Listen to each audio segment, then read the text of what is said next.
Özellikle mən ChatGPT-dən və süni intellektdən danışmaq istərəm. Çünki 20 gün əvvəl yaşadığımız bir hadisə bizim üçün artıq bu xəbərdarlıq eləməm gərəkir. Bir xəstəmiz, daha əvvəl stent qoyduğumuz xəstə ChatGPT-yə dərmanlarını soruşmuş. O da demiş ki, artıq vaxtı kəsə bilərsiniz, bir ildən çox içməyinizin mənası yoxdur. Özellikle qan doldurucunu kəsdirmiş.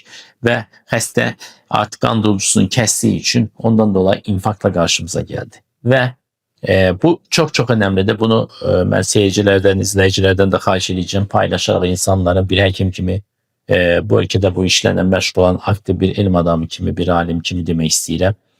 Lütfən ChatGPT, bu cür süni intellekt fərqi yox digərlərinin tibbi səviyyəsi bizim birinci kurs tibb tələbəsinin səviyyəsi şəklindədir. Qəti şəkildə ChatGPT-dən verilən məsləhətlərlə nə tibbi bilgini doğrulamanız, nə də ona görə müalicə tayfası seçmək çox təhlükəli olmaqdadır.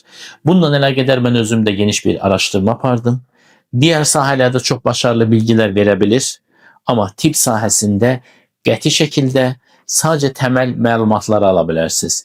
Nəinki müalicə diaqnozun üçün də bu yola başvurmanız çox sakıncalı olur. Öz başınıza həkimlik eləməyiniz, yəni bu sizin üçün təhlükəli bir formatda gəlir. Çünki elə müayinə metodları məsləhət görür ki, gənc bir insana, məsələn, koronar KT veya bu şəkildə görür, heç bir risk faktoru yoxdur. Gənc bir insana koronar KT gərəksiz şua, gərəksiz kontrast və yaxud da tamamen fərqli bir müayinə metodları deyir. Ona görə də bir daha qəti şəkildə bu cür süni intellektləri sağlıq sektorunda özellikle diaqnoz və müalicədə istifadə etməməyizi məsləhət görürüm.